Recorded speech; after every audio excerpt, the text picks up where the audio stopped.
means she stays in Texas until August and trains. But now we don't have to worry about if she's going to find a job. But I'm moving up in fucking like less than a month. It's May 7th is my move-in date.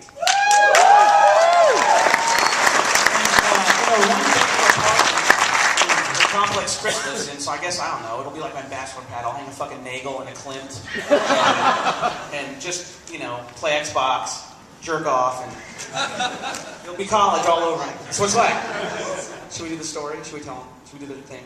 Yeah. Come on. Chris Stroud.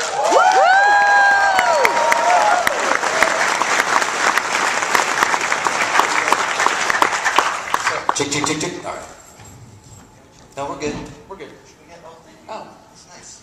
Okay, so this is what's going to happen the first night that I'm in Seattle, and I go over to Chris's apartment, and he comes over to mine, because we're in the same complex. Hey, Scott. Hey, what's up? Hey, I guess you live here now. Fuck, I am here. In Seattle? Yep. Yep. Kind of miss Angie. Yeah, you're up here in Seattle, though. Thank God you're here. It's a big move for you. You know what's awesome about you being up here? No. Is as much as I feel like Penny Arcade's my new family, they're still like their family first, but you're my family. Well, that's kind of you to say, Scott. You're my brother. You're my brother, right? You're... Man, Paul suggested just cut to like, first time gay sex. No, we should do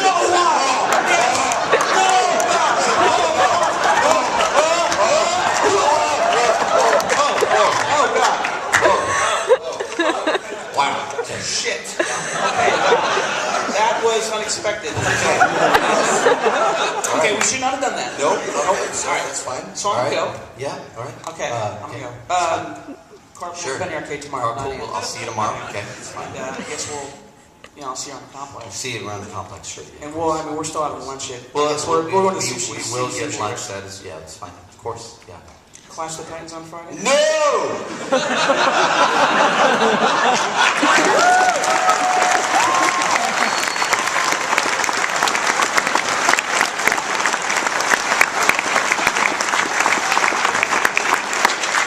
That is happening week 1. I will fuck you. I will see your dick. Finally.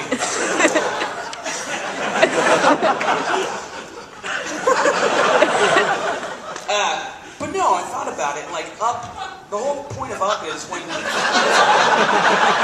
get back to the story. Follow me. Stay with me. Keep rolling with me. Is anyone bored? No. But the thing about Up is like, when life didn't turn out the way they wanted to, they decided to go on an adventure, right? Like, let's go find this place in Up. And well, in Up, what?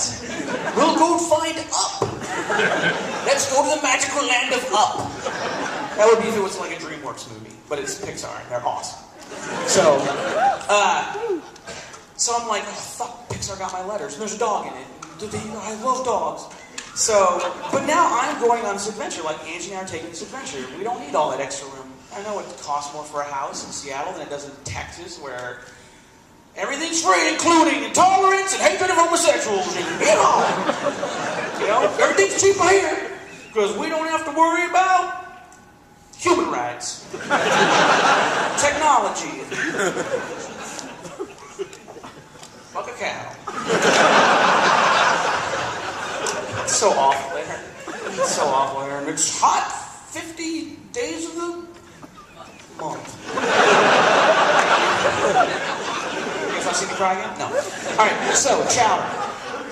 I'm going to do this now. Like, I know I'm 39 and not 19, but I'm going to go do it. And, then I thought, yeah, but no, I don't give a shit anymore.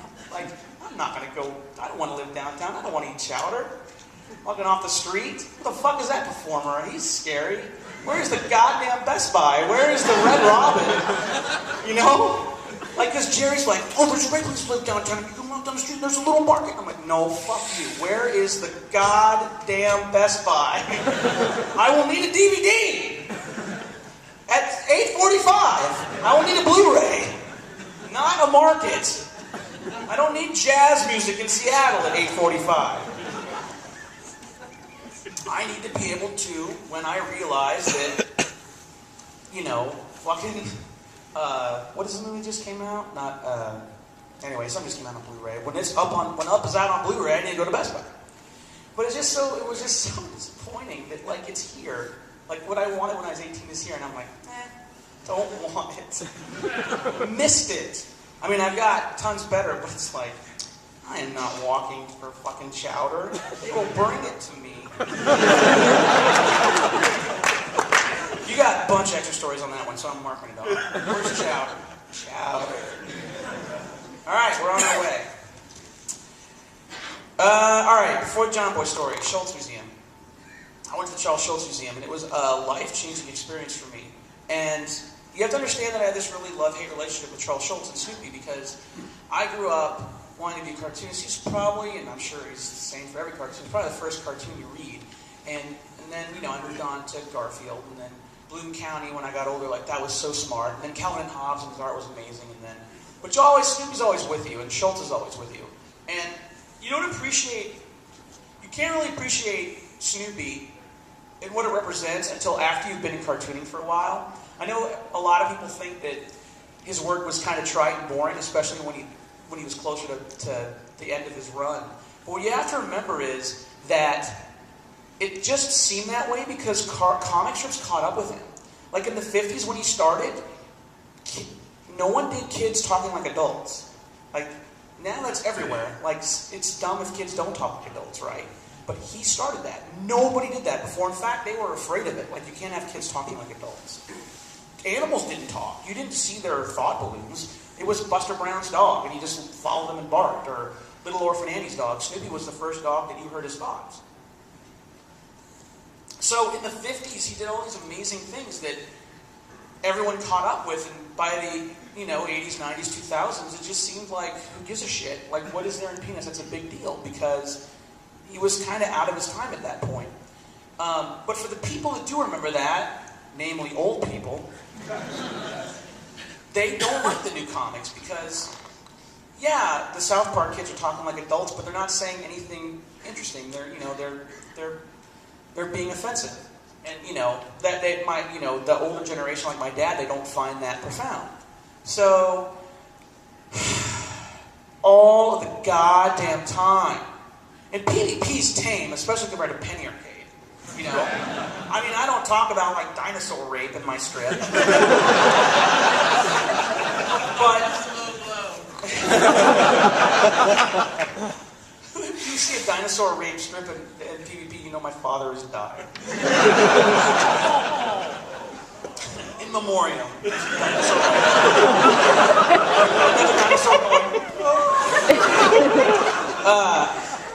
But I mean, I cannot tell you the number of times my father calls me and he's like, "Well, son, I just wish you wouldn't use that kind of language in your strip.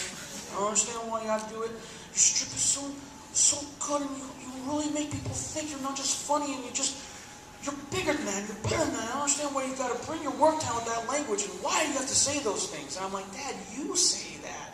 Like, I don't even say shit or fuck. I say bastard, maybe. Sometimes say God damn it, but whatever." And he's like, "Yes, I talk that way, but that's with us. That's not in public." And I'm like, "But Dad, you don't understand. Like, I have a relationship with my readers, and they know me. They know I talk that way. So if in my strip I'm like, please and thank you, they're going to see through it. It all falls apart. You don't understand." And then my wife's like, "You don't have to justify to him. You don't have to justify to him." Anyway, what was that? That was like 6 voices in my head. I need set therapy. But the point is, all the time, it's like, why can't you be like Charles Schulz? Why can't you be like Charles Schulz? Well, I can't be like fucking Charles Schulz because I wasn't born in the 20s, and I didn't go to war and lose my mom while I was at war and come home and invent a comic strip when no one had invented anything that was even worth talking about, and be there when it all started in the 50s before High and Lois and Blondie and all that stuff. I can't do that. I'm a product of my time, not a product of his time. But I can't get my dad to understand that.